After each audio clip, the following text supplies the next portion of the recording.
Welcome everybody to Argonne 5th Quantum Computing Tutorial.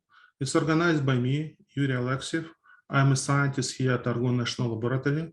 We have a great lineup of speakers, and the presentations will have a following format. So every weekday from Monday to Friday, we have a presentation starting at 10 a.m. Central Time for 1 hour by a speaker. So this is going to be just a presentation on the topics, different topics I'm going to cover it in seconds. But after that, for 1 hour from 11 a.m. to noon Central Time, this is going to be the time when actually you can ask the speaker any questions. So what I suggest is to gather all the questions that you have and ask during the second part of the session. Also, the second part of the session, the speaker will go over all the hands-on materials that he has. Okay, and all presentations are going to be recorded, and we're going to put them on YouTube in about 1 month after editing. Okay, let's go over agenda. Yeah, change the screen. You can find the agenda on the tutorial website if you go to agenda, but let me show on screen. So, for example, today on Monday, June 13th, first speaker is going to be Kevin Gui. He's going to talk about IBM Qiskit. He'll just provide a general introduction, and the second part he will actually provide Qiskit hands-on session. On Tuesday, Dmitry Fedorov, he's going to talk about VQE. On Wednesday, it's QAOA algorithm. On Thursday, it's going to be quantum machine learning. And on Friday, it's going to be about error correction and mitigation. As I said, today's speaker is Kevin Gui. He's a graduate student from University of Chicago. He has been working with me and Martin Sukara. Okay, and with that, I'm going to stop sharing the screen. And Kevin, please go ahead. All right, thanks, Yuri, for the introduction. Let me share screen to begin part today. Okay, here we go.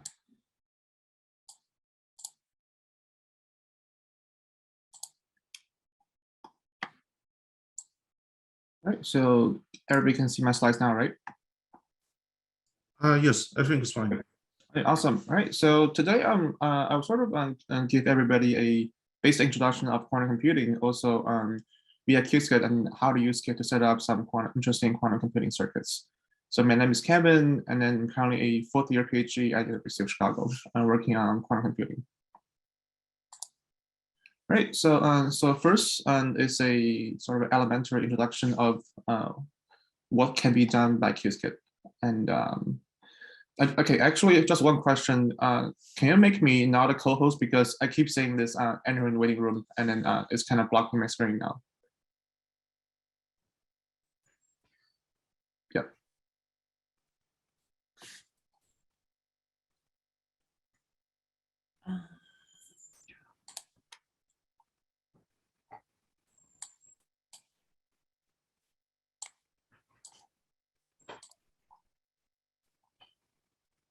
Yeah, so in the meantime, yes, I'll just keep going ahead. All right, so again, Qiskit is as I just quoted from their website, is a open source SDK for working with quantum computers at the level of pulses, circuits, and application modules. Right, so I basically summarize the functionalities of Qiskit in the sort of 4 following ways, and maybe actually more. They are keep adding on to it. And the first is you can sort of build and test your own quantum circuits. And secondly is that you can try to simulate your quantum circuit via these classical computing resources, either the noise-free version or the noisy circuit simulation. And thirdly, you can also execute your quantum circuits on the real hardware. For instance, there are initial superconducting circuits, and nowadays also on the trapped ions machines. And lastly, but not least, we can also have great access to the many collections of quantum algorithms, including optimization, finance, machine learning, and many other quantum chemistry problems. Okay, and then for today's focus, we'll probably be primarily focused on the first two. We won't do anything on the hardware yet, or we won't go too much details into accessing these quantum algorithms. And category 4 will come handy in the next couple of days in the tutorial. Yeah, so yeah, be ready for that after the first introduction. Okay, so the first thing maybe you want to do is to, so in order to get some practice on the quantum circuit coding, I recommend you to go to the IBM Q website and then get an IBM Q account so that you can easily put your Jupyter notebook, as you probably see that in the GitHub, onto this. And then these SDKs has everything set up already, so you don't have to install any packages. You can just get the account, for instance, sign up for one if you don't have it, and then just copy or clone the codes onto these IBM Quantum Lab. So that makes you much easier time to access everything. Okay. So so just please go ahead and do that if you haven't done so. Can you put the link in the chat maybe? Sure, yeah, let me put the link again. I guess both links, one for IBM. Yep. So one for the IBM link, and then the other one for the GitHub link. Yes.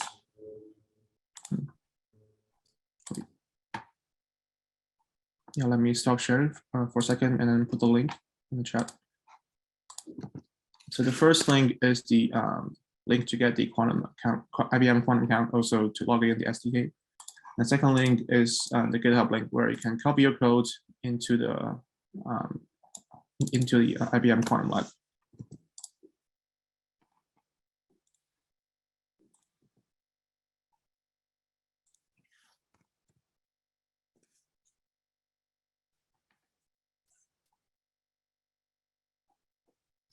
Okay, thank you, Kevin.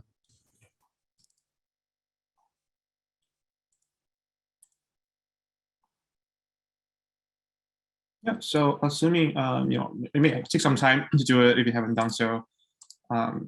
So here's our agenda, like we'll just walk through before we begin. And so after you set up your account, the first thing I want to do is to give a basic elementary introduction to quantum computing, which is what these elementary stuff like what is qubits, what are quantum gates, and then lastly, what is quantum measurements, right? So these are the key building blocks of quantum computing. And after this, I will kind of give you a little hands-on about how to use Qiskit to build these quantum circuits based on knowledge we previously learned from section 1. And lastly, I will also try to walk through some elementary quantum algorithms, for instance, quantum teleportation and group research. And then again, this will also be notebook hands-on. That requires you like an IBM Q account, if possible. Yeah, and then if you're interested in, there are definitely a lot more materials in the Qiskit textbook, and you can just find the link in here.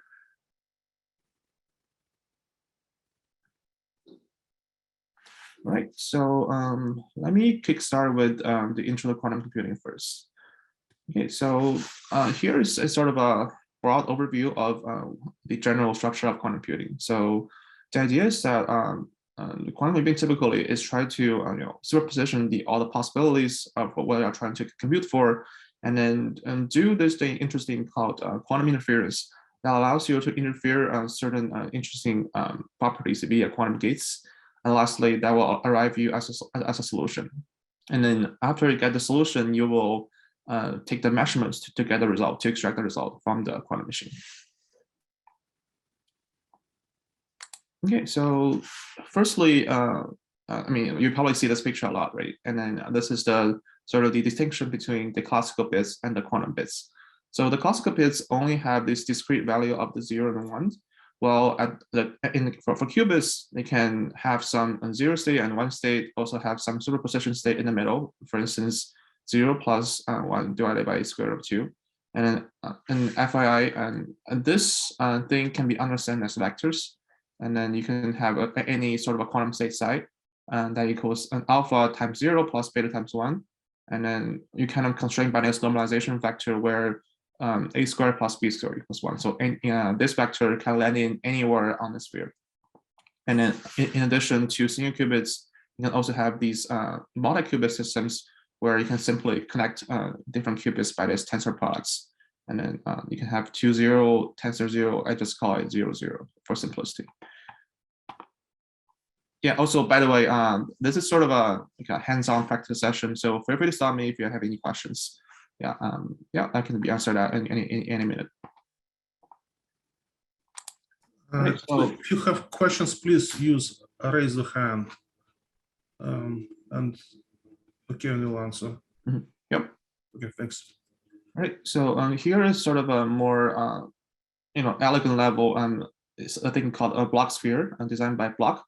And then you can sort of understand this as a spherical coordinates where your sort of a quantum states psi or your cubic states lie on this sort of a spherical coordinate like structure. Whereas you can sort of think your alpha is the value of cosine theta over 2, and your beta is e to the I phi times sine to the theta over 2, and then which is the phi is here, is this angle, and then your theta is the angle over here. And then like another interesting question is what is R? And then for the block field sphere purpose, your R value will always be 1, which is exactly on the sphere, assuming there's no noise. And then in the real physical systems, there will typically be noise, and then sometimes it will kind of shrink a little bit inside the sphere. But then for today's purpose, we'll assume basically our machines are perfect, and then we don't have any physical noise. We'll just operate exactly on the sphere, and then which makes your R exactly 0, and its normalization factors. Okay, and then here is like a more deep dive of, we can sort of understand our quantum bits or the quantum states as vectors, right? So typically a single qubit gates is typically a 2-level system. You have your 0 and 1 state, and then you can have this as a 2×1 vector, and then your 0 state will be the vector of 1, 0, and your 1 state will be the vector of 0, 1. And then you can have some coefficients add on. So alpha 0 plus beta 1 is this vector of alpha and beta, right? And you can sort of work out the math by yourself. And then for the multi-qubit system, again, we can try to go with this tensor product with each other. And then we have the first qubit in the 1, first and the second qubit in the 0. Basically, it's just 1, 0 tensor product with another 1, 0. That'll give you 1, 0, 0, 0 as a 4×1 vector. And then similarly, if you want to do the tensor products of 1, 1, then you do 0, 1 tensor with 0, 1. You get 0, 0, 0, 1. And then that way you can sort of expand all the possibility of the 0, 0, 0, 1, 1, 0, and 1, 1.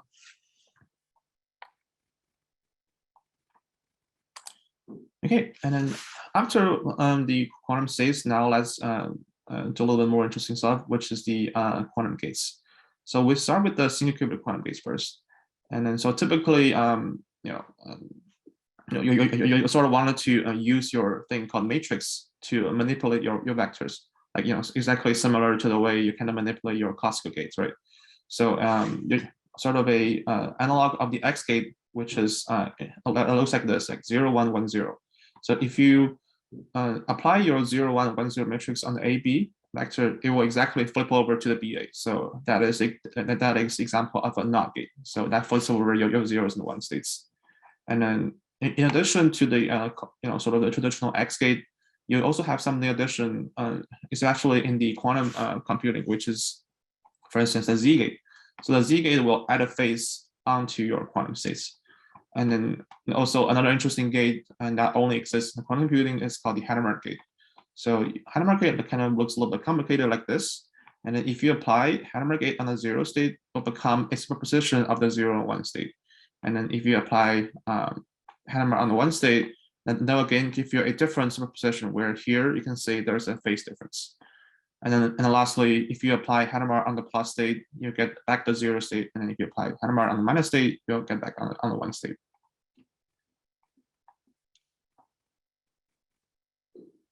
Okay. All right. So After the single qubit case, now we can introduce a little bit more complicated even, which is called the multi-qubit case. So for the classical people who knows these classical digital logic, these control gates are extremely important because it can make different bits or different qubits interact, right? So here is the example, which is called the control X or the C0 gate. So the idea of the control gate is as this: assuming if you have your first qubit as 0, then don't do anything on the target bit or a second qubit. If your first qubit is 1, then do the X gate on the 0. So here is that if it's 0, 0, 0, 1, will just stay as the same. Whereas if it's 1, 0 or 1, 1, it will become an X gate on second bit. So this is exactly as the 4x4 matrix indicates you. And then like one other way is called sort of you can understand it as this modulo of 2 adder. So 1 add 0, modulo of 2 equals 1. 1 add 1, modulo of 2 equals 0.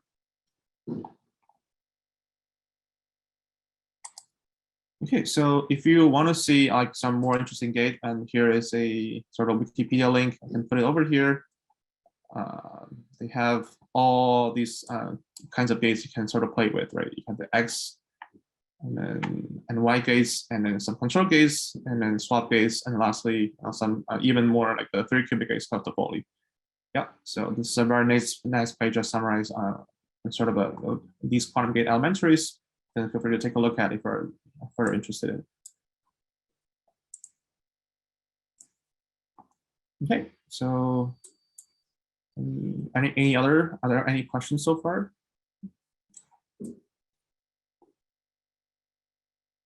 Yeah, so Mahit, you can go ahead. Yeah, there is one question from Mahit. Hey, Kevin, thank you so much for these slides. Could you go to the slides where you showed the general quantum computation, in which first you prepare a superposition, then you do some unitary gates, and at the end you take a measurement? Yes, this one, right? Yes, exactly. Thank you. So I was wondering, how can we theoretically justify that we will always have to start with a superposition of all possibilities? Because I imagine, let's suppose you start with 0, 0, 0, 0 state for certain optimization problems. Can we theoretically justify that it's always better to start with a superposition of all possible qubit rather than some random state or some 0, 0, 0 state? Okay, so that's a very good question. So the answer is, this is only sort of like a example illustration. So absolutely, you certainly don't have to start with these representative state, right? So I guess one of the reasons people typically use the superposition state is because it gives you the maximum amount of the sort of the parallel in terms of how much state you can access. And then for sure, certainly in many other particular examples, you absolutely don't have to start with the superposition state. Yeah. So as a quick follow-up, do we have papers that study that in which scenarios it's better to start with biased solution bits like 0, 0 rather than the superposition of all possible qubits? Yeah, absolutely. So like let me maybe give you like a baby example, right? So like for instance, have you heard of stuff like try to solve these max cut or like a maximum independent set using quantum computing? Mm-hmm. Yeah, so for instance, like typically for sort of unconstrained problems, whereas like your solutions can go anywhere you want it, and then typically you want to start with the all superposition state. I mean, versus if you want to have some constrained problems, you want to have your solution to be one of the satisfied states where that is typically not a superposition of all possibilities. Yeah. Got it. Thank you so much, Kevin. Yeah, no problem.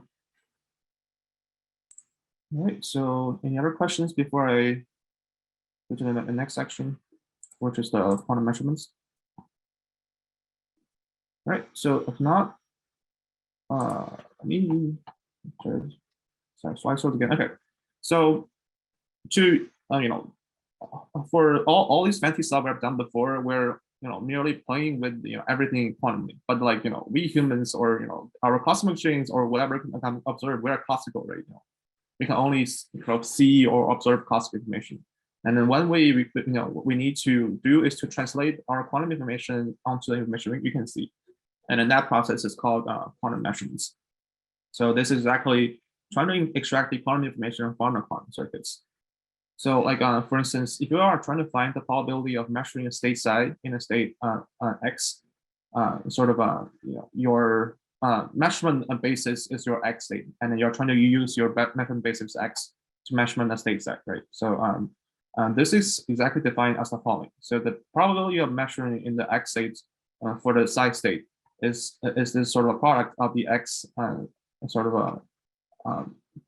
broadcast squared, and then that will give you the possibility of measuring X state. Measuring the psi state in the X basis, right?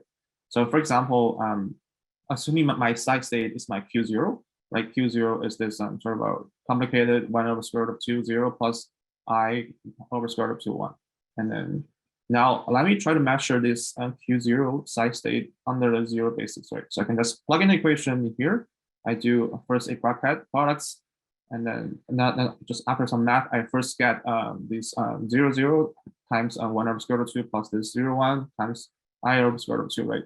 So notice that from linear algebra, the 0 and 1 are orthogonal. So this product will be 0 versus 0 and 0 are identical. So this will give me a product 1, right? And so in total, that ends up being 1 over square root of 2.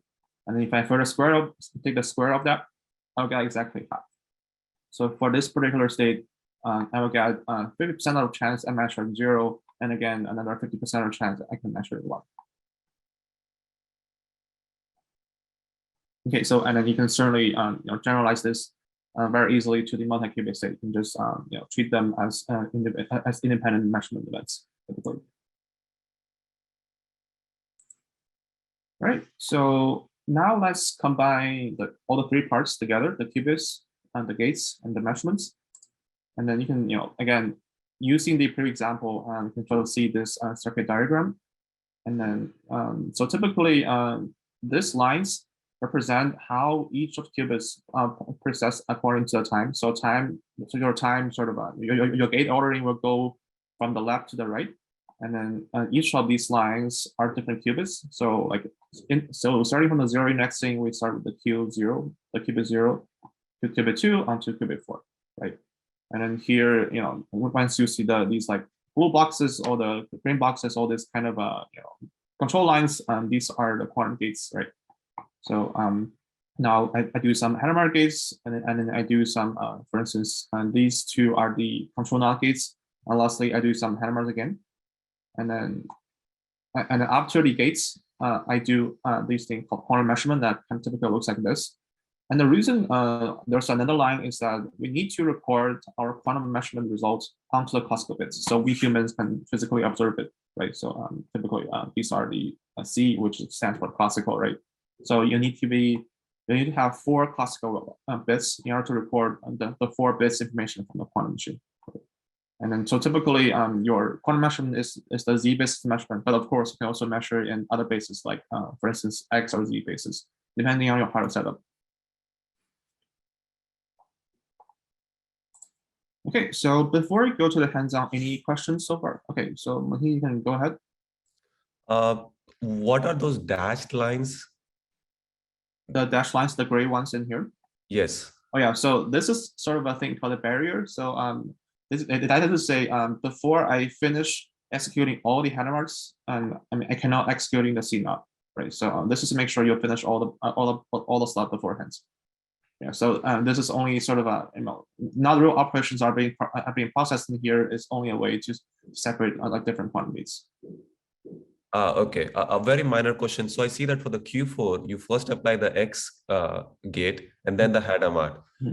Is that like a common strategy? Not necessarily. I mean, this is just for like an illustration purpose. You absolutely don't have to any X gate at all, right? Okay, thank you. Also, I have a question. So at the end, when you get quantum measurements, so you said that we get in a readable form, we get the measurements in some readable form. What do you mean by that? So what kind of data do we get at the end? Okay, right. So for instance, like let's get back to this example, right? So assuming if I have like one single qubit quantum computer, my end quantum state is this Q0 after my quantum gates, right? So the measurement will say, hey, let me, for instance, I'll actually get to this in the next couple of slides. So the idea is that you send in this Q0 for multiple times, and then for each times, it will give you a 50% probability of the 0 and 50% probability of 1s, right?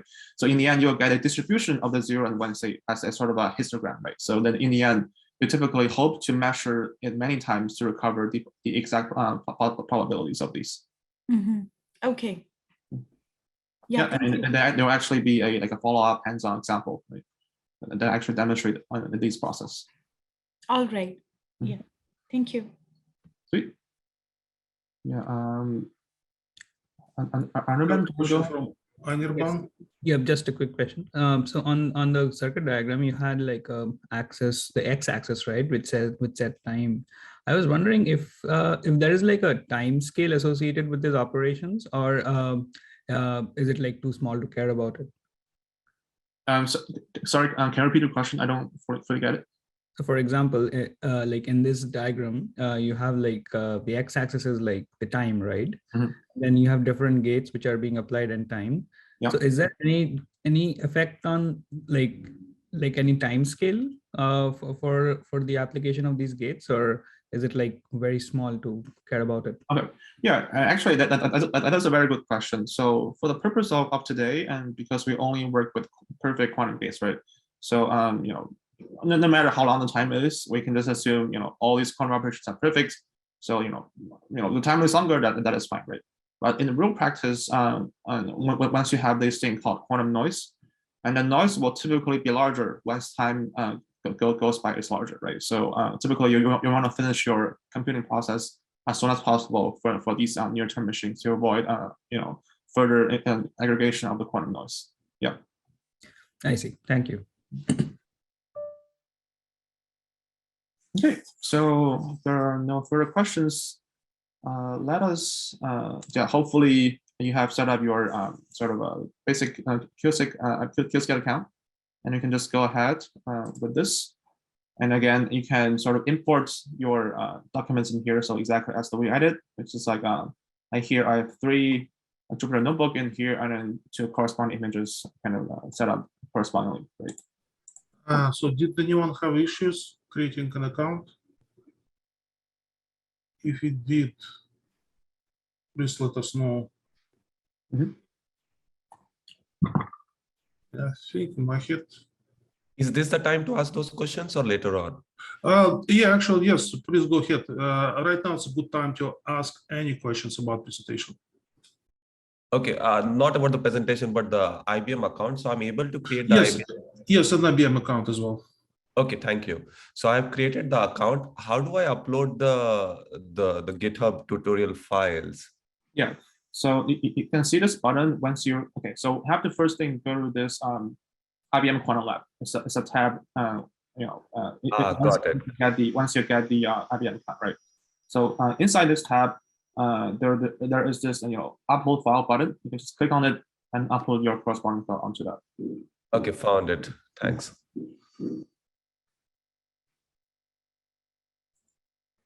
Sorry, I have even more elementary question. How do I download the GitHub notebooks?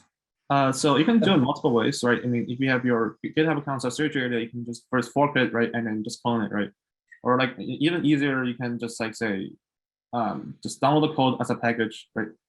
Yeah. From the Qiskit portal, right?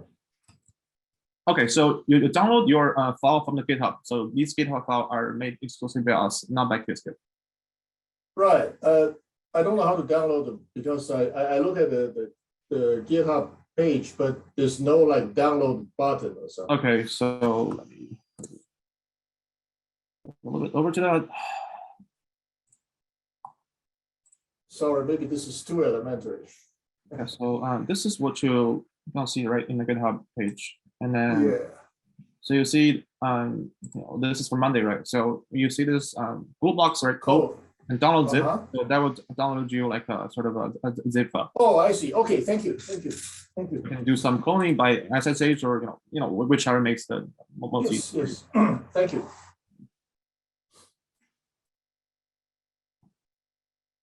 Yeah. Maybe you can give a little 2 or 3 minutes to wait until everybody assemble things together. I got Yeah, it. yes. Let's give people a few more minutes. We have plenty of time. Mhm.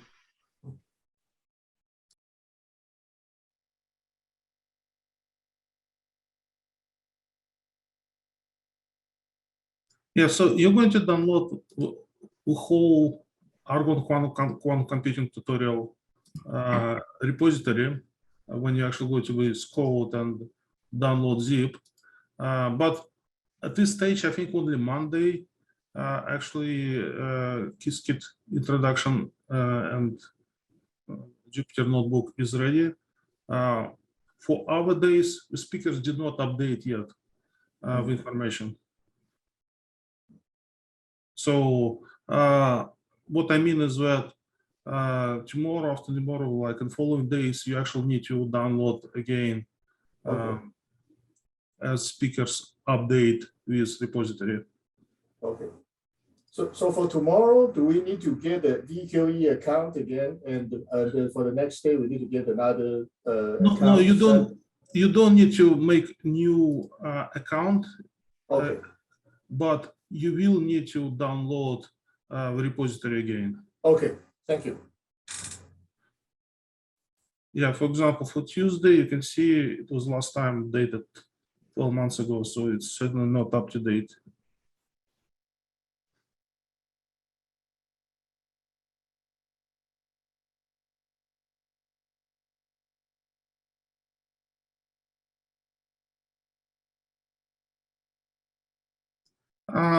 Maybe, Kevin, while we're waiting, maybe you can say a few words about Jupyter Notebook, like how it works, like on the screen. So Sure.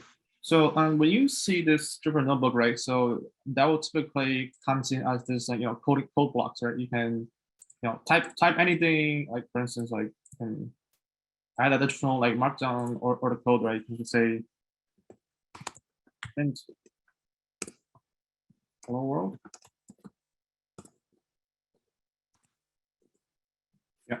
So that will be just printing this, right? I can just say a equals +1, and then now I print a.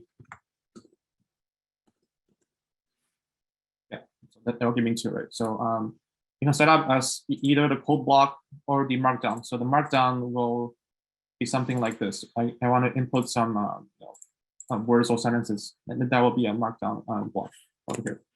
And then you can execute your block either by Shift Enter or this thing called run the select Excel or events. And then you can sort of delete this file by this sort of a cut folder, and you can add one by doing this add insert cell.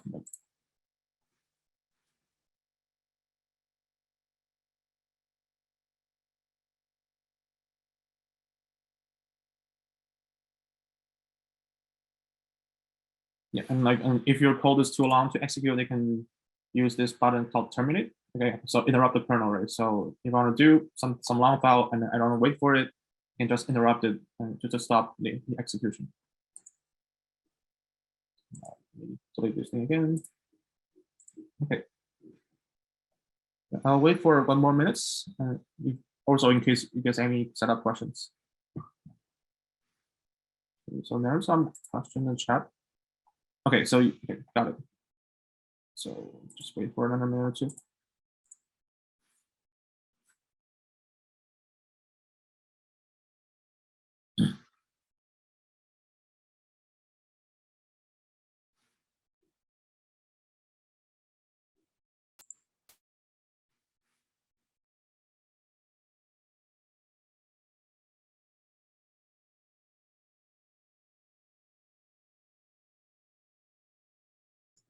yes, maybe I guess while you waiting, also maybe can you provide the link to this IBM textbook, right? Because this is really a useful resource, right? Maybe you can say a few words about that textbook. Sure. Yeah. Okay, so here we go. Yeah, so the Qiskit textbook provides you a very rich amount of the quantum computing education resources, right? So starting from the, for instance, the introduction about like quantum states and qubits, until up to like say multi-qubits, quantum entanglements.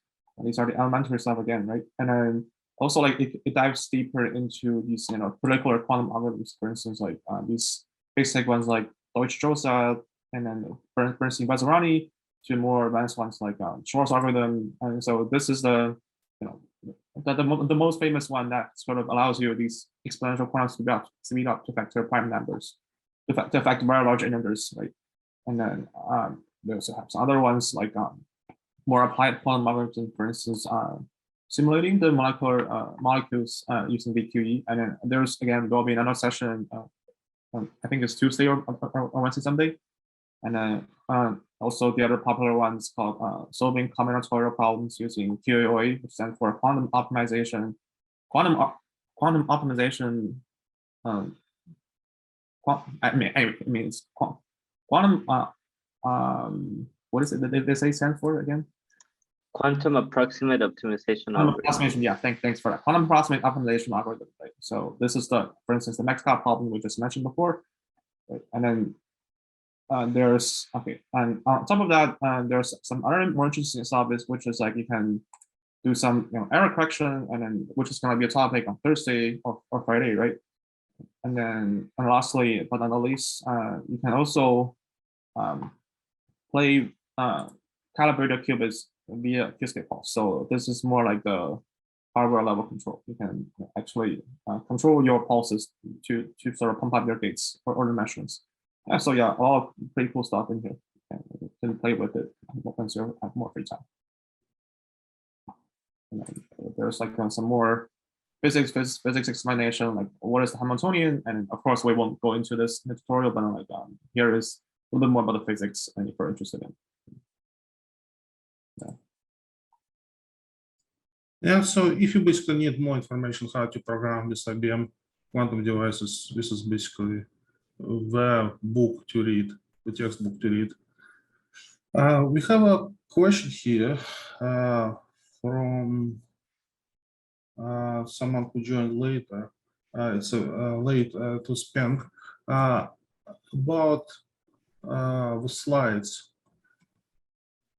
presentation slides. I'm going to upload them in GitHub later. Okay, so for a confidential purpose, I won't upload the slides for this one. Okay, so to answer you, Pen, everything is going to be recorded, and in about 1 month, I will put the presentation, all presentations actually, in Argonne YouTube channel. And I will actually provide in a second the link to previous year slides just to give you an idea where it will go.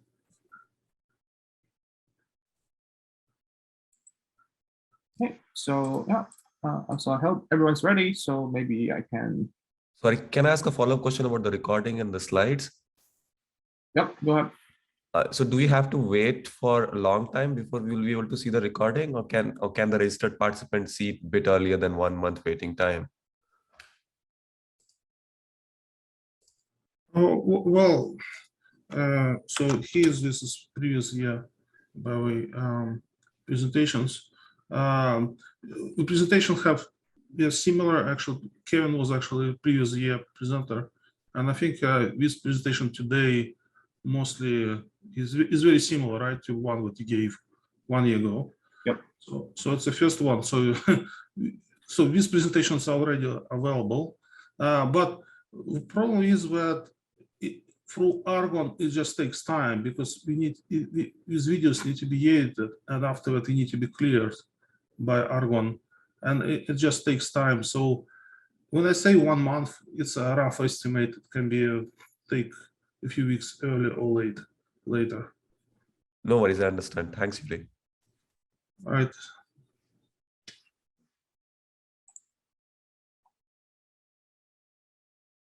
Okay, yeah. So all right, here we go.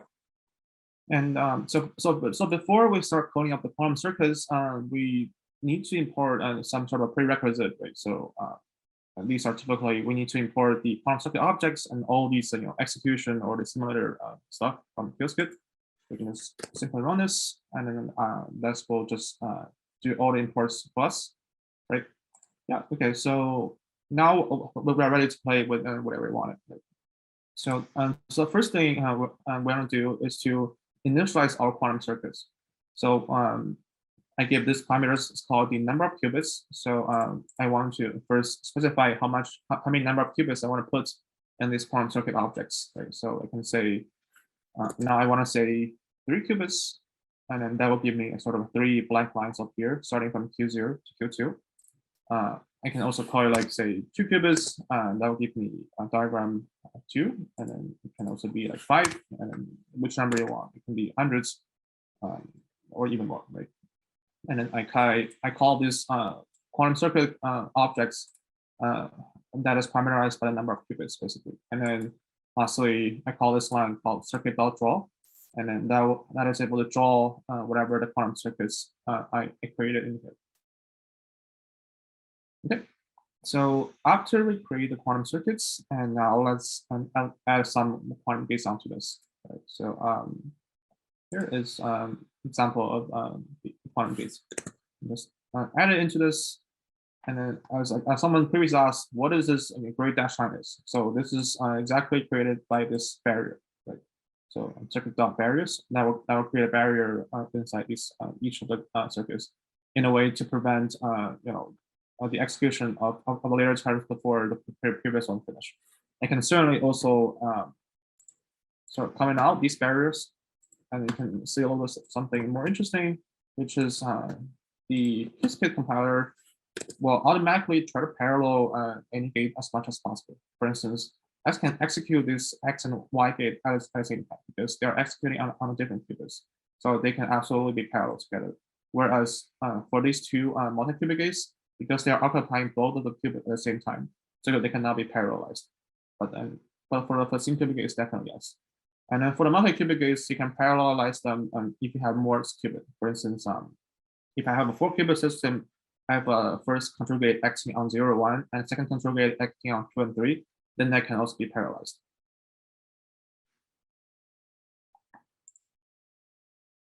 Okay, so this is exactly as what is being shown in this block, right? So if you remove the barriers, you can parallelize them exactly.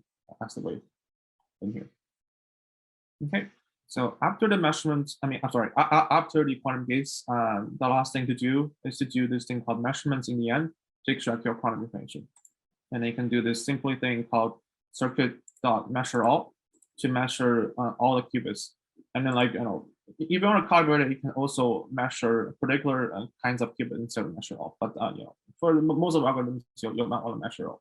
But like for other type of for instance, quantum error correction or mid-circuit measurement, you can sometimes measure part of the qubits inside the whole machine. Okay, yeah. Any questions so far?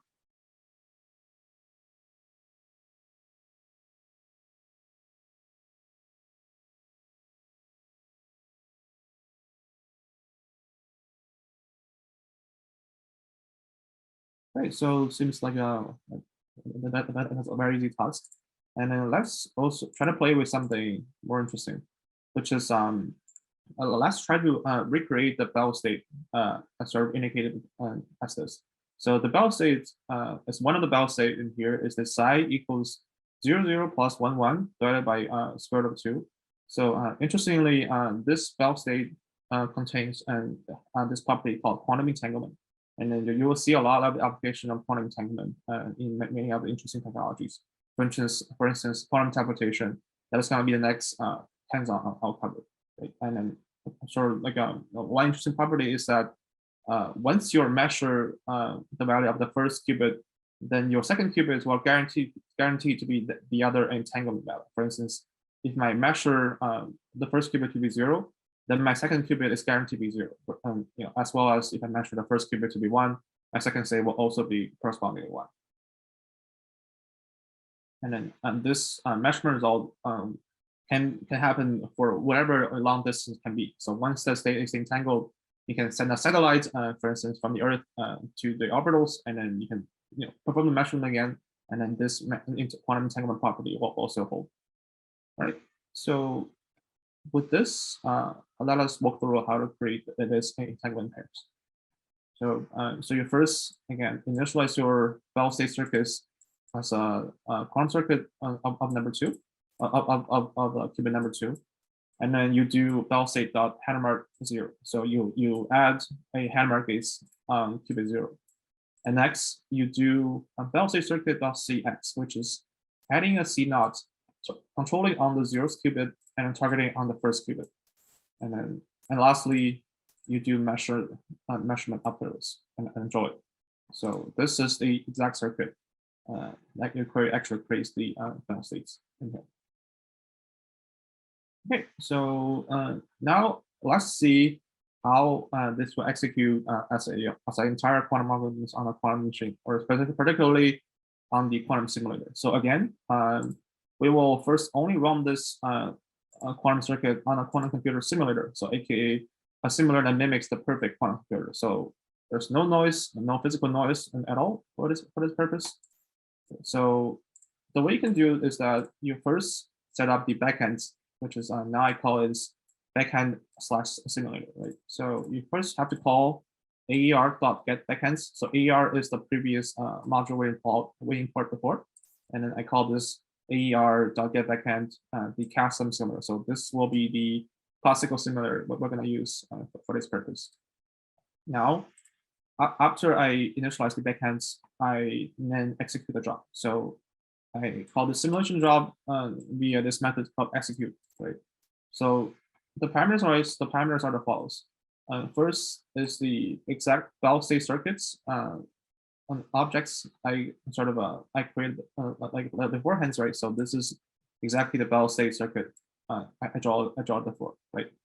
And then so first that's the circuit you want to execute, and then you want to specify your backend, right, which is the custom simulator I created before. And lastly, you can also design on how many number of shots you want this circuit to execute. Right? So in this case, I asked the executor to execute exactly 1,000 shots. Okay, so after the execute thing, I now wanted to get the result, right? So you can easily get it by calling on the result methods, and then you can extract the counts. I mean, again, exactly as mentioned before. Typically, you execute this quantum circuit measurement many times, and after each one of the measurements, you will collapse all the quantum state into the classic information, and then you'll hope to execute as much times as possible to hopefully recover all these quantum probabilities, right?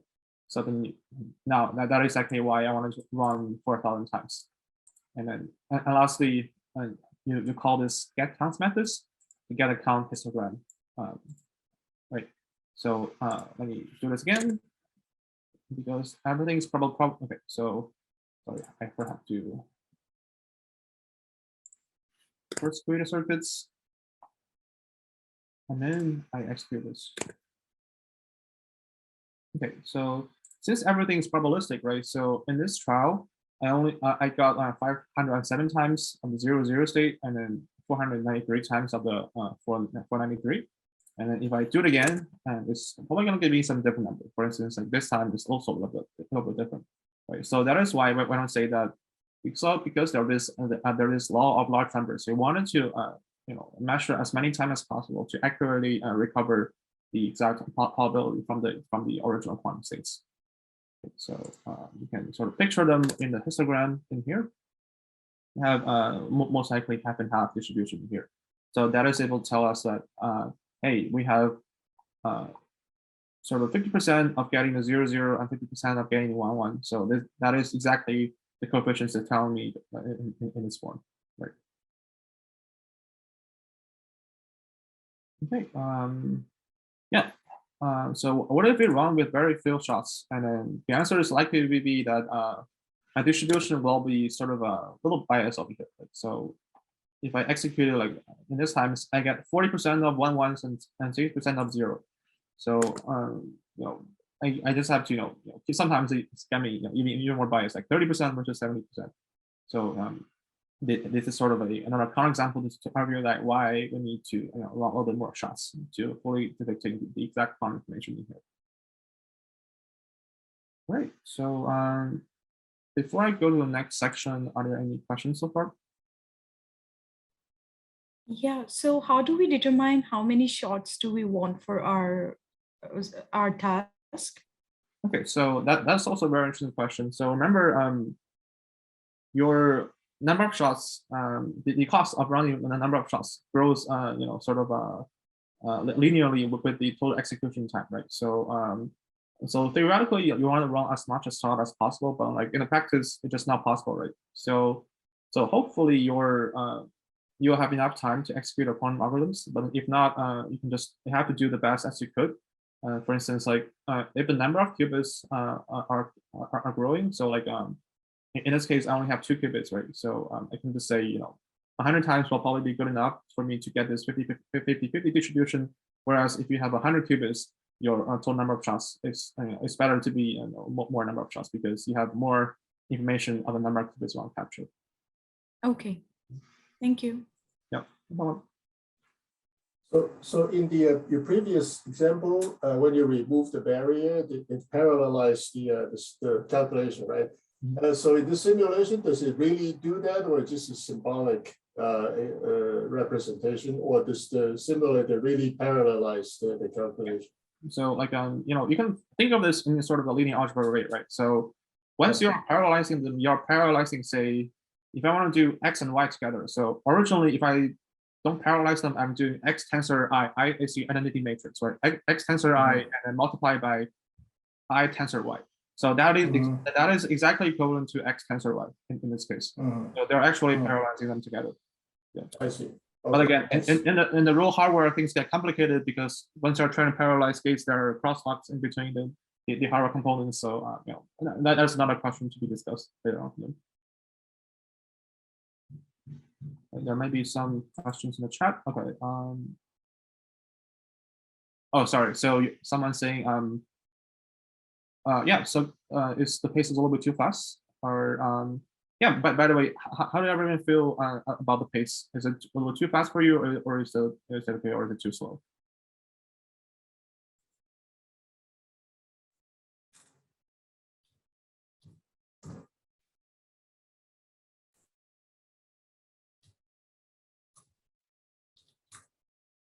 Okay, so someone says it's okay, but because they have a lot of experience, good for you. All right, so yeah, so I understand, this might be some very novel concept for some of you, so I will also try to go a little bit slower, just in case everyone's, yeah, just again, free really stop me if there's anything concept wise that sounds confusing to you.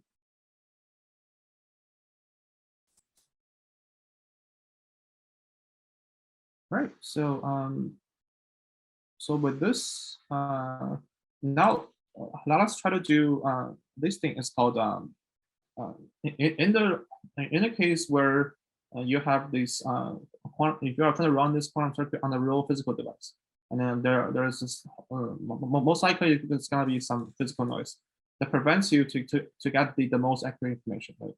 So so for today we won't actually run on the real hardware, but instead we'll do this thing, right? So IBM Q has this sort of built-in simulators that kind of simulates the behaviors of the hardware. Like for instance, they have these things called the fake Vigo or the fake Yorktown. So Vigo and Yorktown are the real hardware device, and then this Vigo are sort of the simulated backends that are try to simulate these errors that actually happens on a real physical device. So we can get some sort of a glimpse of what typically you will get on real hardware. Because the reason I won't do on the hardware because a lot of times these hardware takes extremely amount of time to wait in the queue, and then to get the result from the queue can take hours or even days, right? So for today's purpose, I'm only gonna run on the simulated backend or a simulated hardware. Okay, so so the first thing is that I will try to import these fake or the simulated backends, the fake Vigo and then fake Yorktown, and then now I can. So first, let's see what does this backend look like. So that will give me some configurations like this. So for this backend, I will have a total of 0, 1, 2, 3, 4, a total of 5 qubits, and then each of the vertices indicates where these qubits are located at, and each of the edges indicates that and if it's allowed to do interactions between different qubits, for instance, like I can do a CNOT between the 0 and 1, but I cannot do a CNOT between 0 and 2. So this is the other limiting factor in the real hardware, is that you cannot do like a full connected control for most of the superconducting circuits, where the IBM, what the IBM's physical machines are made from, right? And then, yeah, so here is the sort of the connectivity maps between different qubits. And then you can also see that that allows you to do these basic gates, and then there's a maximum number of shots in here, and then and etc. Okay, and then some more interesting properties. These are the physical properties, and then the frequencies are the allowed. I mean, these drive frequencies are allowed to drive your Rabi oscillation from the 0 and 1, and then you also have some T1, T2, which stands for the what's called the quantum coherence time. Is that so? This is the average time. For this case, it's like 120 microseconds for the states for the qubit to stay in the states which what is your original defined to be, right? So after that, you know, how many times? I mean, typically the state will be sort of scrambled against each other, right? So that is sort of to recall the question before. So typically, you will hope to finish your execution before this time, because otherwise your machines, you know, will be just, you know, keeping a bunch of garbage in the end. Right? And then also like T2 is even shorter, and T2 is sort of this thing called the defacing arrow. That your phase will be sort of shifted as the on one, right? And then you also have some sort of a readout arrow, which is the measurement form. Each of the measurement you have sort of a 7% or 2% or 1% of times you're getting it wrong.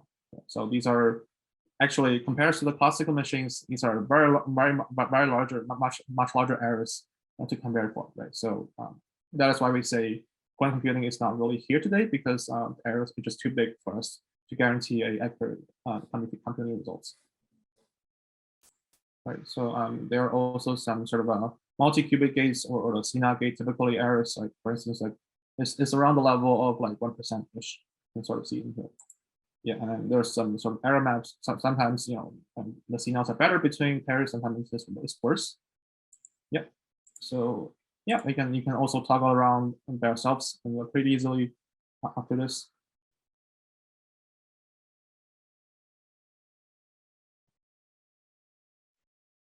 Okay, so now with that, let us try to run things via these sort of simulated backends, right? So again, I declare my backends as fake Vigo in here. So with that, we can call the execution on the backend, which is the fake Vigo we declared. Right now, I use a SHA 8000, and then again, I still run this thing on the Bell 6 circuit I created before. Now let's execute this, and now you can see originally I was getting some 0, 0, and 1 state, but now I have some unwanted state 0, 1, and 1, 0, and then this is around like 10%-ish errors, and you can sort of see that the 0, 0 states are typically bigger than the amount of the 1, 1 state. That is mostly because of the sort of the quantum decays, and because your 1, 1 states is typically encoded in the excited states, and then in the free world it will likely to tend to decay into the 0 state. So you can see there's more 0 than 1s in here, and then there are also some 0, 1, and 1 state errors in here. Right. So Victor, you have a question? Yeah. So I have a question, because when we're passing it the execute command, we're passing the Bell state circuit, but I thought in the Bell state circuit we only had 2 qubits. Right. And then now it seems like because of the backend it had 4 or 5 qubits. So I'm confused as to, do they not have to match the same number of qubits? Got it. So in this case, the Qiskit compiler will just map it exactly your 2 qubits automatically to the machine, right? You can also specify where you want to map your the original, say, qubit 0 and qubit 1 to the particular physical qubits you want, right? You can specify that to say, I wanted my Q0 to be my 0 qubit here, or I wanted my Q1 to be qubit 1 here. Just to make sure that there's a edge between, meaning that you can do the CNOT in between. So for instance, if I want to do 0 and 2, in this case, I had to do it in a much harder way, which is, I'm going to explain in the next slide. Yeah. Okay, thank you. Right, so Ali, you have a question? Yeah, so I see that you're using the Bell state circuits for both of the simulation, the one previously and the one now. Mhm. So the one previously is essentially the same as a classical computer. Correct me if I'm wrong, because you're assuming a perfect quantum state, right? Right, so you're using a classical computer to simulate the behavior of a quantum computer. Yeah. For the first one, but this simulation is that you're doing now is assuming that you have some noise, Yes. right? This simulation is theoretically also run on a classical machine, but this classical machine is trying to mimic the behavior of a quantum machine, which Yep, is gotcha. all the noise, right? That sounds good. Thank you. Yeah, and then like if you're further interested, you can try to run on a real device, which is probably gonna take a couple hours or days to wait in queue. Yeah. Yeah.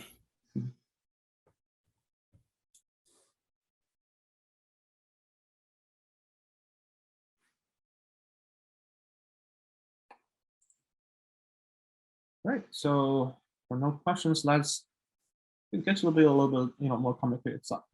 For instance, how can we do if there's no path connectivity between? Right? So here is another simple circuit where I'm trying to do a control knot or CX between 0 and 4. Right? So this is exactly illustrated as this circuit diagram. Right? You can do circuit equals quantify. And then so let's get back to diagram before in here. So there's no exact edges between 0 and 4. So how can we do this? And then the answer is that we have to swap our way all through 1 and 3 to make the 0 talk to 4. So that is exactly this sequence is doing. So now I call this another useful methods called transpile. So transpile will be able to transpile or sort of compile my circuits as I defined before, and in this particular backend, I sort of feed in this case, and then that is able to say, hey, under this circuit connectivity, how can I run my circuits? So after I use this transpile circuits, now I can see, hey, so like here's a little bit math you can sort of prove by yourself. So if you do this sequence of 3 sort of inverse direction control knot, say C naught 0 1, C naught 1 0, and C naught 1 0 and 0 1, that is able to perform a swap operation, as indicated before. And then similarly, they're also swapping qubit 4 and 3.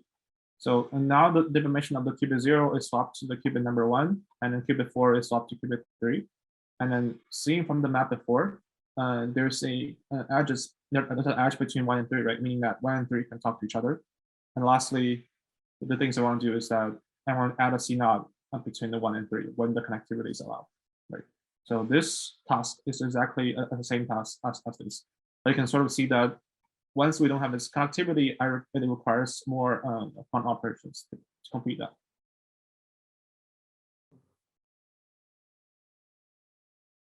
Okay, so further down the hill, there are even more complicated gates, like this thing called the Toffoli gates.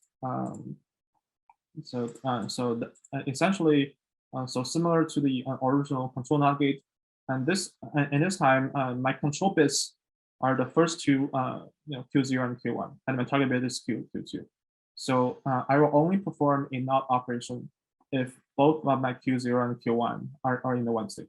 Right? So this is exactly what the things called the Toffoli gate does, or the CCX gate does.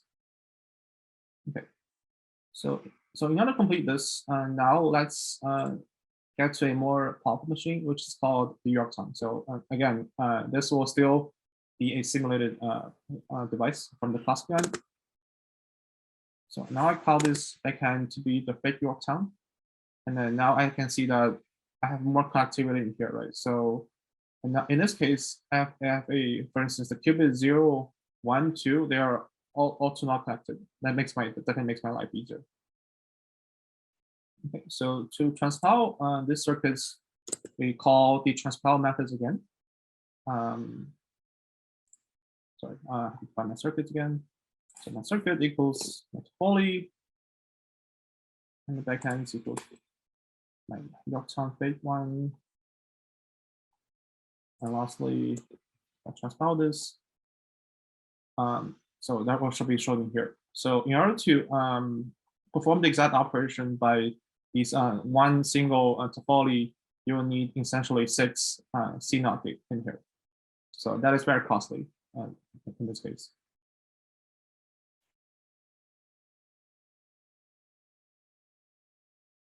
Yeah, so so this is another illustration. Essentially, this is supposed to be being transpiled into these T gates. So T gate is a sort of a specialized semi-qubit gates in here, and another Hadamard in here.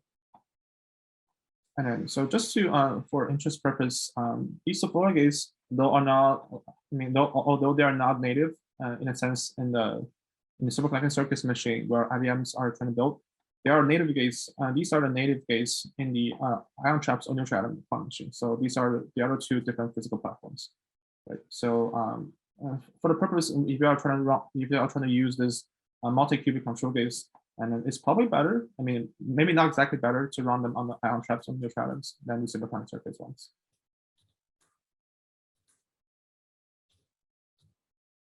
Okay, so that will be the first part. Yeah, and is there any questions so far?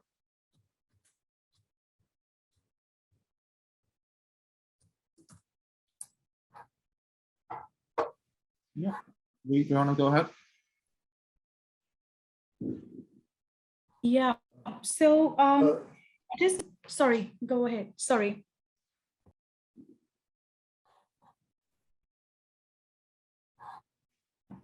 Oh, the circuits in that way, like.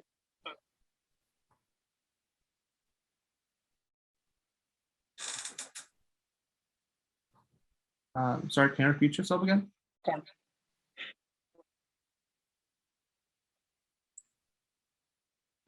Run on IBM's platform, so not just. I think your voice is a little on and off. Do you want to type it in the chat?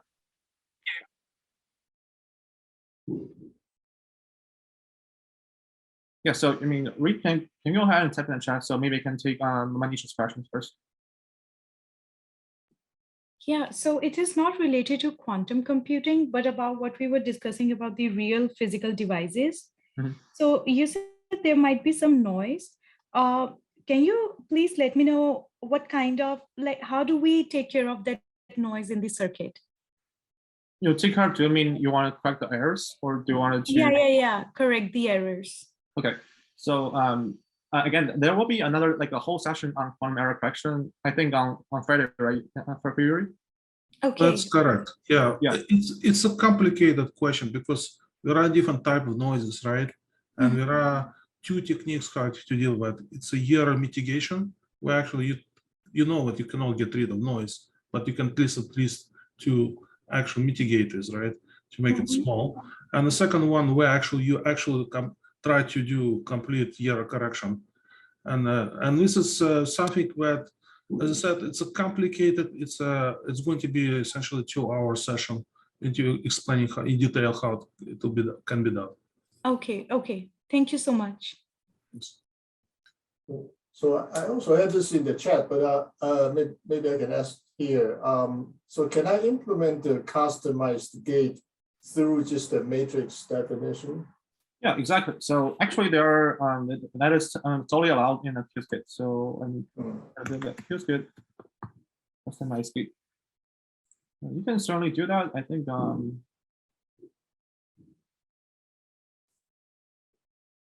there's maybe some information here. Maybe not this one, but yeah, I've seen you can define any sort of a. Okay, so remember, in order for gate to be executable on a quantum computer or on a simulator first, this gate it needs to be a unitary matrix, because that is exactly what a quantum computer are defined for. So if it's not unitary, typically it's not allowed. But then unitary matrices that guarantee the unitarities, you can define as any matrix as you want. But again, only on a simulator. So if it's on a real hardware device, you have to follow up for the specific setups. Right. Okay. Thanks. Right. So Ali, do you want to go ahead? Yeah, so you mind going back to your basic notebook real quick, and then for the, I think it's called the Toffoli gate. Yeah. So I noticed down on, if you scroll down a little bit, for the T daggers, right? Mhm. So I'm guessing that has to go with your unitary operations, right? Because those are Hermitian. So I was wondering how that would work since you have them in pairs. T gate is also a unitary gate, right? Yeah, so that's Hermitian, right? For the other T gate. Yeah.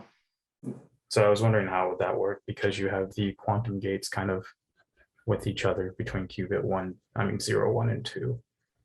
I don't know if you can explain that quickly. So is your question how to implement T gate, or like How does this specific gate work, and how do you kind of do a complex conjugate on it essentially?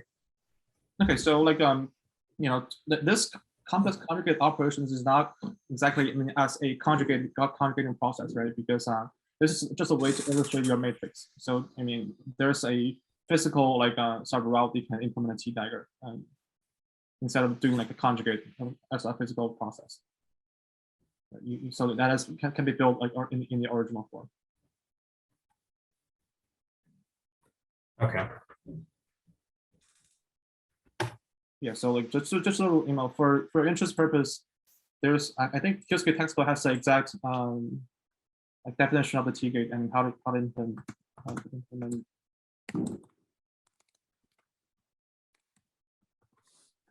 T gate. So in a qubit properties, we have this times T1, T2, right? So I was curious if you can. So I guess the purpose of T2 is to estimate how long you can actually run your algorithm or how long your circuit can be, right? So yeah. Is there a way to estimate like how many operations you can do given this T2 values? Yeah, exactly. So typically the way to compare is that I want to know the ratio of my gate time versus my T2 or T1 time, or the minimum of the T1, T2, right? So, so typically for the superconducting circuits machines, the single qubit gates can execute in the order of nanoseconds, around maybe like 50 or 20 nanoseconds. And then the current control gate is around like a couple hundreds nanoseconds, right? So that will translate it to I can run, around like 100 gates. It's probably okay, but then like it's not very good, right? So, I mean, if you translate it in the language of the trap diodes or some platforms, their T1 and T2 is definitely longer, but on the other side, their gating time is also longer, right? So the real things you're interested in is the ratio between the gating time and your T1, T2 time. Okay, thanks. That makes sense. So is that T2 only the time you should be worried about? Why do you need to worry about T1 in the first place? Okay. It's always longer than T2, right? So typically T1 is lower than, typically T2 is lower than T1. I mean, for most of the cases. But then like there could be some outliers as we kind of see in here, because sometimes you can use dynamic decoupling to extend the T2 time, etc. Right? But and for most of the cases, especially for other platforms, for instance, like NV centers, like these like diamond vacancies, T1 is in the order of like microseconds or even seconds, and then T2 is much shorter. Yeah.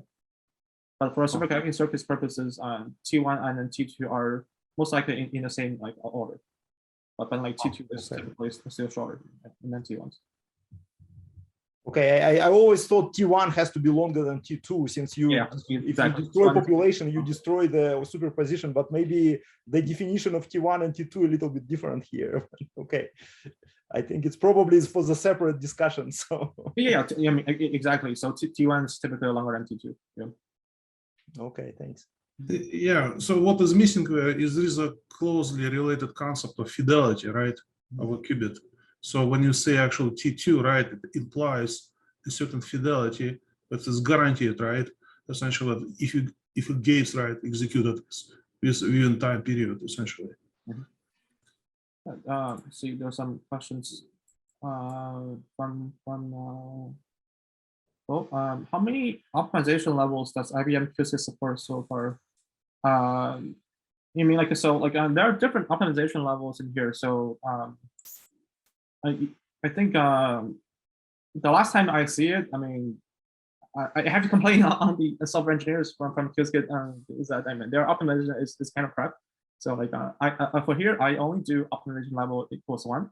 And then once I'm trying to go to higher optimization levels, typically, you know, things will blow up. So, but then like you can figure try it, but then like oftentimes, hopefully it will work, and maybe it will not work. Yeah. So maybe have to wait until the software engineers fix this issue in the end. Okay.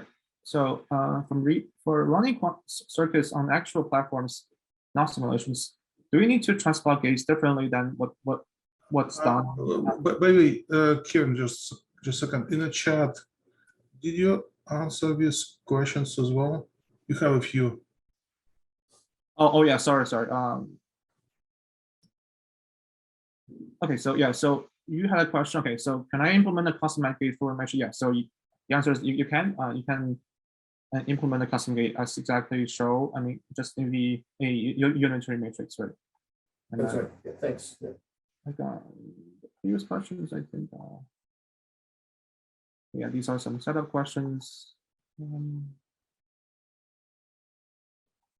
Yes. Okay. So to answer Reed's question, for running quantum circuits on actual platforms, do we need to transpile gates differently than what's done on the fake setup examples, or would we use the same approach? Yeah. So you'll be using the exact same approach because the fake backends mimics the exact behavior of a connectivity. So in the real device, you know, the connectivity will be the same, right? So you'll be calling the same sort of transpile methods, which we're calling it. Right? So the exact same transpile methods also works on the real device.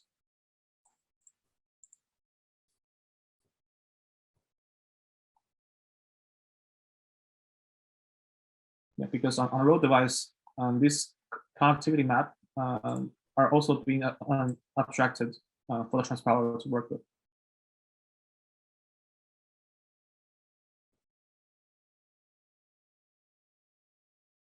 And then I think the other way is that Qiskit is trying to build this noise-aware transpilation that is maybe sort of take a little more into account of the errors between like different pairs.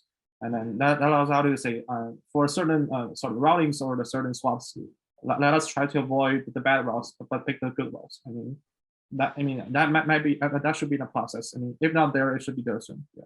So that is, you know, taking into consideration of the real physical noise. Okay, so yeah, exactly as said. Now it kind of supports 4 optimization levels from 0 to 3. Yeah, you can feel the try out. So maybe you can just try out this really fast. So if I transform my circuit plus 1 to 0, now we can do 1.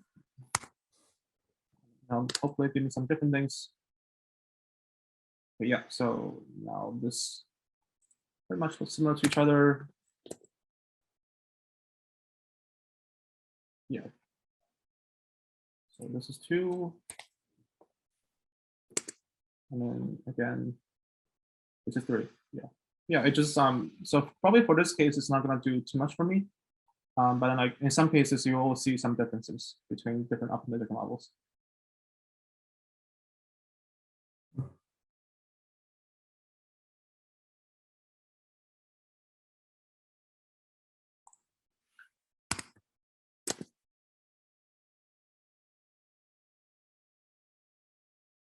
Okay, so if there's no further questions, I think we can maybe take a 5 minutes break before we actually go to the real quantum algorithms, because you know, there might be a little bit of Zoom fatigue over here. So yeah, I'll be back at 9:25.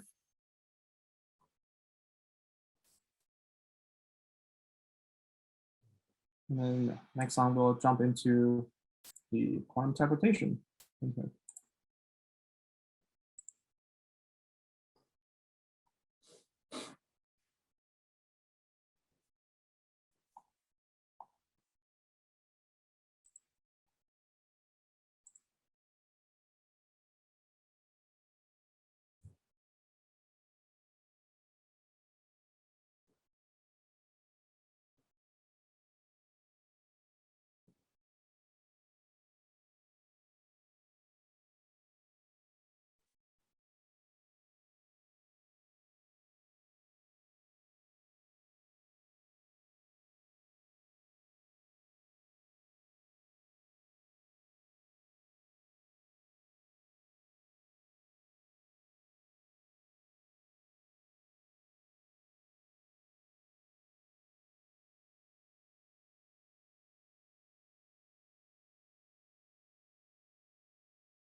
All right, so everybody has a little break over here. Let me jump back in.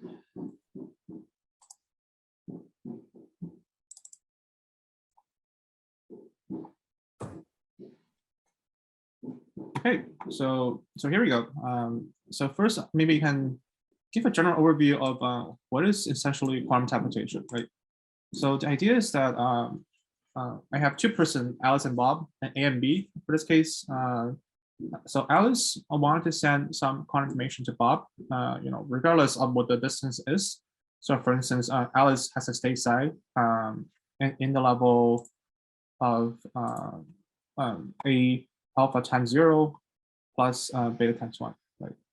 And then I wanted, and Alice wanted to send these Qubit state information to Bob, right? And then she can sort of achieve this with the help of first using two classical bits and entangled Qubit pairs shared by a third person called or some pre-prepared entanglement qubits, what is called the telemon, right? And then and just for like a sort of disclaimer, teleportation is not to exactly teleport Alice to the position of Bob, but instead teleportation is to trying to teleport the information Alice has to Bob. I mean, like any sort of quantum information Alice has in this case. And then you still need to use a classical communication channel between Alice and Bob in order for Alice to fully send this information to Bob in this case, right? So so that is sort of why we can say these quantum teleportation has to work in the regime where classical information is allowed. And then the purpose of these teleportation is that you can send your quantum information in a sort of a secure channel if it's sort of being encapsulated in some sort of ways, and then in the original proposal of this. Okay, so the general idea is that so first you will need to create an entanglement qubits, and then like for instance in the case of a satellites, we can make this quantum entanglement well both Alice and Bob's on the Earth, and then after these entanglement pairs are created, then we use the satellites to send Bob into the orbitals of the Earth, and then Alice can do some operations, and then Bob can get Alice information in that case. Okay, so again, that entanglement has to be made beforehand. Okay, so yeah, and lastly, Bob will perform some operations based on the additional classical information Alice sent in order to fully recover Alice states.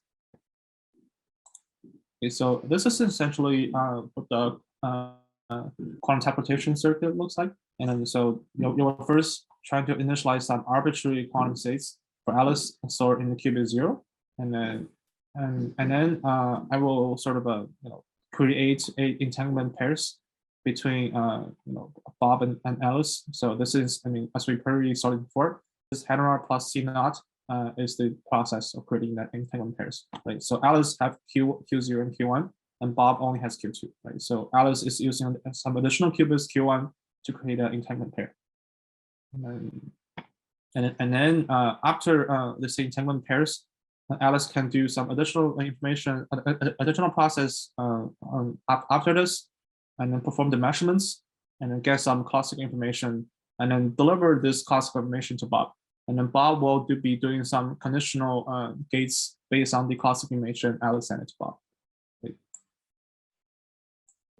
Okay, are there any questions before we go to the actual setup? Yeah, I know this might sound confusing to some of you.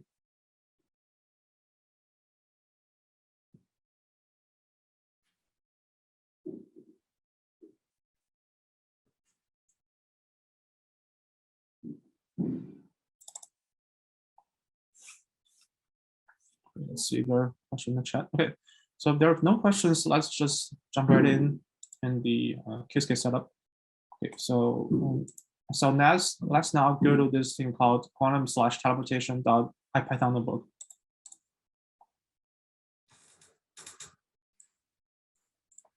Okay, so again, we need to do this necessary imports to get things done. Let's do this. Okay, so the first step is that we will initialize Alice qubit in a random state psi. So this state psi will be using a sort of a thing called the initialized gate. And then, for the purpose of this demonstration, we'll just call some random states to channel in. Yeah, so like here is that I call this random state methods. For this 1 qubit states, I can, and this timer is number of qubits. And then now I can try to visualize this by display this to the vector form that looks like this. And lastly, I can sort of generate the block sphere iterations, and that allows me to see this vector in the block sphere. Right? So let me run this again, and that will give me a different random states in here. So then now it's pointing in this direction. Like just for fun purpose, I can also make it 2 qubits that will give me a random state of 2 qubits that kind of behaves in this way, or like even 3 if possible. Okay, it takes a little slow time because it's exponential time in terms of generating this. Right, so that's for 3, and then for the experiments, let's return back to the random state of 1 because we actually need this for the Alice circuit. Cool. So a question in chat. Yeah. So were those 2 separate? Yeah.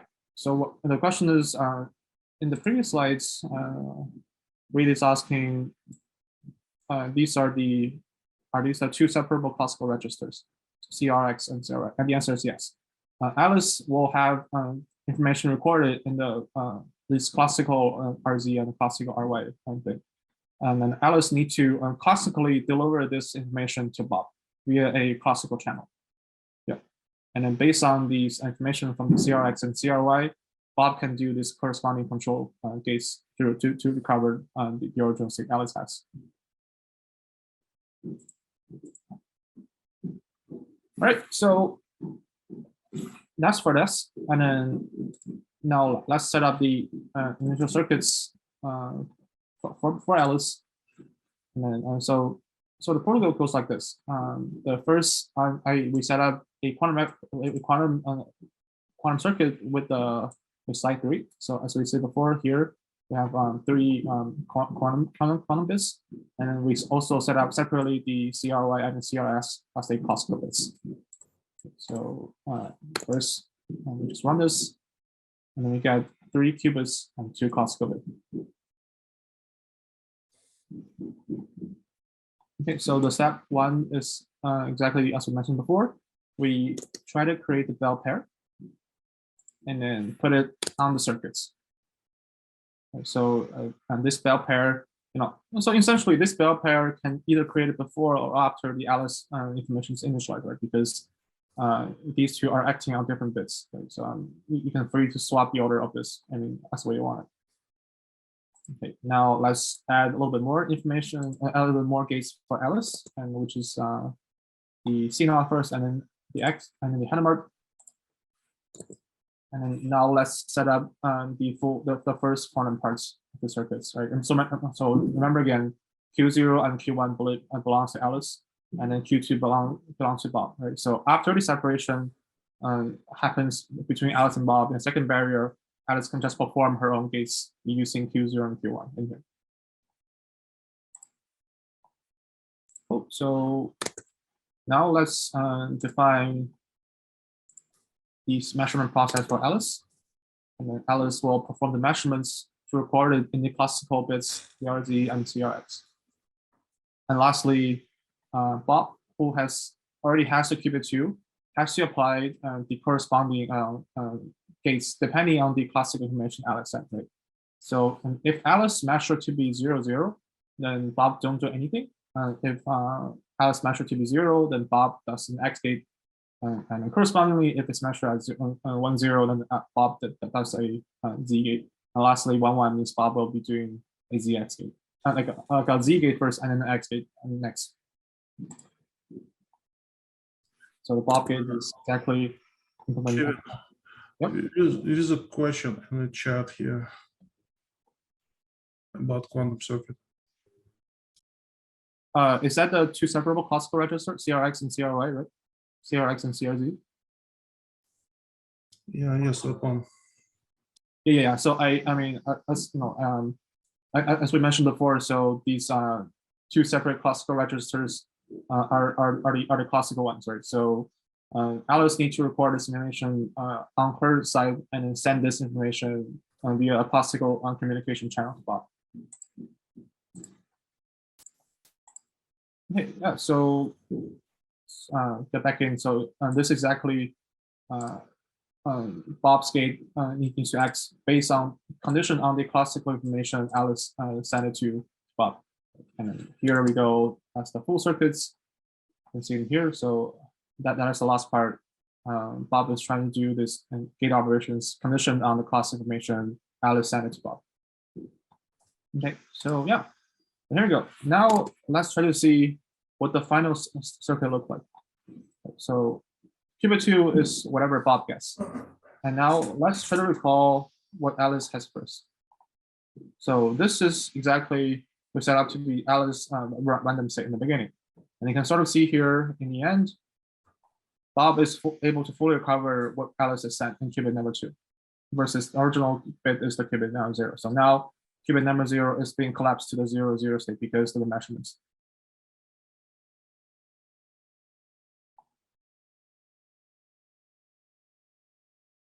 Yeah, so again, because of time, I would say feel free to go over the actual math that actually explain the sort of the step-by-step details of how this quantum circuit makes sense based on the all the steps of the quantum circuits. Yep. Yes. Any questions so far for the quantum teleportation?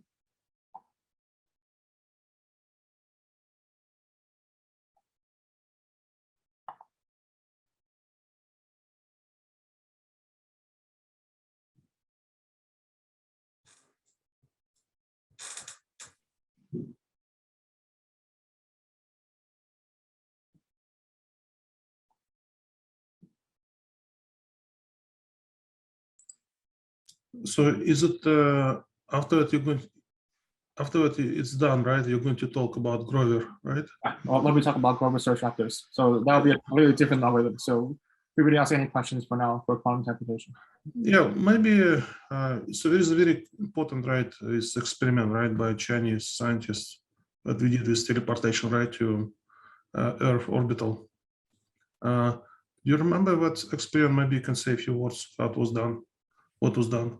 Okay, yeah. So I don't know the exact details, but I kind of know the general concepts. Is that like let's take a look at this original circuit again, right? So remember, these two Hadamard plus the sort of the control node is the way to create entanglement pairs. So from my understanding, for the group they did in there is that they are trying to use a satellite, and which is called the quantum, whatever the quantum satellite is, right? And then they sort of pre-encode the entanglement information with both parties or both Alice and Bob's on Earth, right? And then put the Bob's objects or whatever things being encoded onto the satellite, and then send the satellites onto the orbitals that are orbiting the Earth, right? So that makes like many kilometers apart from each other. So so this way Q0, Q1 is very distant apart away from Q2. And then after these several operations, and then now give Alice is somebody on Earth, right? So Alice gets some arbitrary states, and then Alice perform the measurement after this, right? So after these things are being recorded in this classical channel CRZ and CRX, then there needs to be some allowed sort of classical communication channel between the Earth and the satellites, right? So that now Alice is sending whatever is being recorded from CRX and CRY using the classical channel from the Earth up to the satellite. Then Bob who's now sitting on satellites can do these operations based on the classical information that Alice sent here, right? And it's been experimentally verified that whatever is being recovered in here actually match up with the original state Alice created in here. So that is to sort of demonstrate quantum teleportation, which is the entanglement process in here. And once it's entangled, no matter how much these separation can go, this entanglement will always work. Yeah. Thank you, Kevin. Yes, that's why it's called spooky action, right? Yeah, exactly. Distance by Einstein. Yes, and you mentioned that when you say people teleportation, it does not mean actual teleportation of people, you know, like in Star Trek. Here we're talking about teleportation of information. Yeah, and then another interesting question is actually, someone asked this question before. Does this actually violate like the law of like special relativity or kind of stuff? And the answer is no, because special relativity is sort of a focus on more on like how much information you can send throughout the channel. And the answer is that during this teleportation, cannot send these information any information, either quantum or classical, faster than speed of light. So it cannot violate basically like any like SR or GR at all.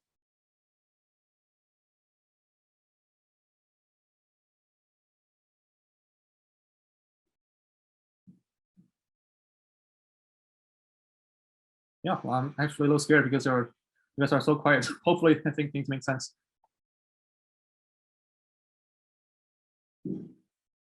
Yeah, let's go to the next one. We have Yeah, we have a little 20 minutes left. That's lesson. Okay, yeah. So now, so the group research, so just buckle up. I mean, it's probably going to be a little even complicated than than the quantum interpretation. Okay, so here we go. Yeah, again, feel free to stop me if any part is confused. Okay, so do slideshow. Okay, so the idea of the group research is the following, right? So given a large list of n items, right? So there is one item, W omega, I mean, I don't call it, with some unique properties that we should locate, right? So these n will typically be exponential in size. So like classically, the best way, I mean, assuming this list is not sorted, and then the best way the classic can do is in the order of all of n, right? Because you just have to iterate through all the elements and check if your if the particular things you want to find is this is under this location. However, using this special quantum way, you can hopefully to get this information in the order of all of square root of n, which is sort of polynomially faster than the classical way.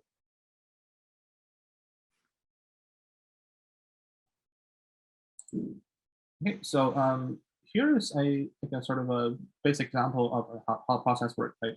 So we can sort of encode this database of all the possible computation bases, say, of our qubits can be. Like, for example, if you have 3 qubits, our database can be ranging from 000, 001 up to 111, right? So this is, exactly the process we can say. In this case, it's better to do all the header marks in the beginning to sort of fully utilize the the amount of the exponential information the quantum machines can encode. Like so, like you can sort of translate this 00 into the 0 state, and then 001 into the 1 state, and lastly the 111 into 7 state, because there are a total of 2 to the power 3 equals 8 number of states can encode, right? So the Grover's algorithm use this thing called the oracle. So oracle, like by definition, is something they can do something magically, but then, like in the end, it's not magical because it is a lot of times these oracles are very well defined and can be implemented. So they use this thing oracle that add a negative phase to the solution state if they want. They say if my solution x is equal to w, then add a minus phase into this. If my x doesn't equal w, then I don't do anything with it. So x in this case can be any state ranging from 0 to 7. Right? So for a more sort of a matrix illustration is this here, right? So for example, if my targeted states is 101, then my for the location of the 101, I'll add a minus phase onto this. For the rest of the states, all the states will stay the same as before, right? And then the core idea of global search is to use this thing called amplitude amplification to amplify the amplitude of the target solution, which is in this case the amplitude of the 101 state. Okay, so here is a sort of a basic circuit, diagram of this, right? So step one, want to do is that we first initialize everything to be 0 again, and then we do this a bunch of pantomars stacking together to initialize us in the superposition of the 000 up to 111 state, right? And then I apply these oracles to hopefully give the negative phase to the solution I wanted. And lastly, I use the diffuser to flick back my states as I say I want. But I will go more into details about how this process works. And then so typically you will need to only repeat this process in the order of n, O log squared of n to complete this process to fully amplify the solutions as we desire. So I mean, someone also wonder in the case if there are multiple solutions, not just one, and then it takes roughly square root of n divided by n repeats if you have multiple solutions. That is also has some sort of a polynomial speed up over the classical version. Right, so let's understand this problem more sort of in the geometric setting, right? So in the sense is that the amplification procedure wishes to amplify our original state, or sort of to rotate our original state S to the W state or the omega state as the desired output, right? So first step, after you do this step number 1, as previously indicated, you will have an equally amplitude superposition of all the possible states as illustrated here, right? So that is to be this vector again. So we're introducing this S prime because the S and W, the original S and W are not exactly perpendicular to each other because they're not exactly orthogonal due to the fact there are certain contribution of the W. So we're just introducing another S prime things just for illustration purpose, right? So there are some sort of initial angle theta in here, which is separate between the S state and the S prime. So S state is the initial state we start with after step 1, after a bunch of the headwords. Okay, so step 2 is this again this magical or the unmagical oracles we're trying to apply to. Applying this oracle now my W state of amplitude will be flipped to have a negative sign. Right? So all the rest states stay as the same, whereas the only thing being changed is the amplitude of the solution states. Now, geometrically, that means that you're rotating, you're reflecting your S state by the S prime state, which is in the purple lines over here with the same angle theta. Okay. Lastly, step number 3, we now apply an additional fraction US about the state S, right? So US can understand as the vector form in this way. Now I reflect my state from step number 2 onto the vector in here. So amplitude wise, I can see that my item has been a little bit amplified in here, whereas all the rest are actually stays a little bit lower than before, right? So the total amplitude will still be normalized to 1, whereas my answer state will be amplitude will be amplified almost twice, whereas the others are it gets a little bit shorter than the average in here. Okay, so any questions before I go to the actual hands-on code of these steps?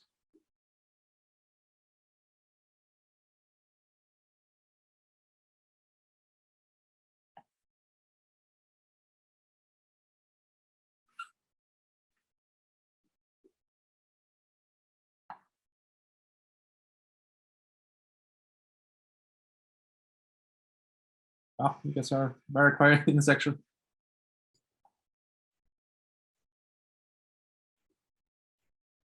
Yeah, maybe I can say a few words. Yeah, so this is a very important quantum algorithm. It is also other quantum algorithms can be thought in this framework of this quantum algorithm, like QAOA we're going to talk about.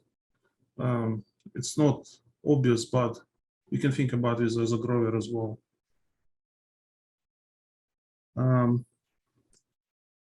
So Kevin, maybe you can provide your email, maybe not your Chicago emails, maybe another email. So if people have more questions, maybe you can just email you. For sure, yeah. So I'll type the email in the chat now.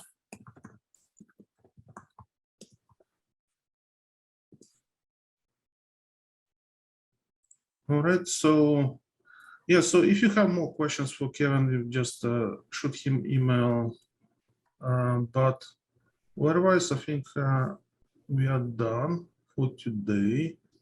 I think there is one more question here. Okay, so the question is, would you need to consistently reapply the oracle diffusers until the final state reaches the desired amplified state? And the answer is yes. So let's first understanding things in the geometric setting, right? So, so after one iterations of these step 2 and step 3, and then you will only amplifying these desired state only twice the amount of the other states. So typically, you want to make this amplification until your W state is the sort of the final output of this, right? So just to give example in the sort of hands-on code, in the end, your desired output will be look something like this. So for this example, my desired output is this 0110 state and then the 111001 state. So both of these outputs are being amplified to be the most likely the only solutions in the only state that carries the amplitude, whereas the other states will just be in a very low number in here. So this is by sort of repeatedly applying this again, this step 3 and step 2 onto the case that where things are maximally amplified. And then there are some optimalities of these, how much the number of these repeats could be, and then that can be sort of thoroughly divided in the mathematical formula.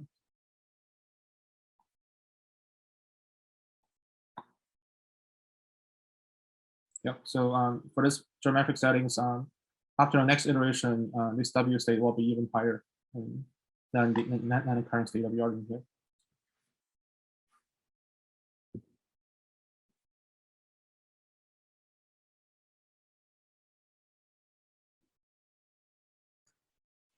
Okay, I see no more questions. Maybe finishing a little bit earlier. So Kevin, you're done, right? The presentation. Yeah. So I still have sort of example code for Grover search. So maybe we don't have enough time to go over today, but like you guys can feel free to go over by yourself, and then just reach out to me if any questions. And then this code is also self-contained in the Qiskit textbook. You can also try to run it over there. Yeah, so this is an example of how to run a Grover search on a 2-qubit machine. And the following example is that here's actual, like algorithms you can solve this local using Grover's algorithm without the prior knowledge of what the solution state is, which is an actual, like a real application of Grover search.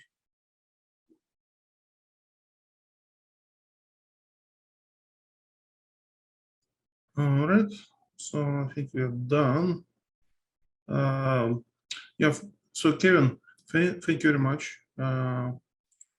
for your presentation. It is much appreciated. And tomorrow, so we'll continue tomorrow at 10 a.m. Central again. And tomorrow's talk is going to be by Dmitry Fedorov. He's a postdoctoral fellow here at Argonne National Lab. And the talk is going to be about variational quantum eigensolver algorithm. And here, Dmitry is going to talk about how to solve quantum chemistry Schrödinger equation using VQE algorithm. All right. So with that note, thank you everybody for attending. I hope to see everybody tomorrow, and we are done for today.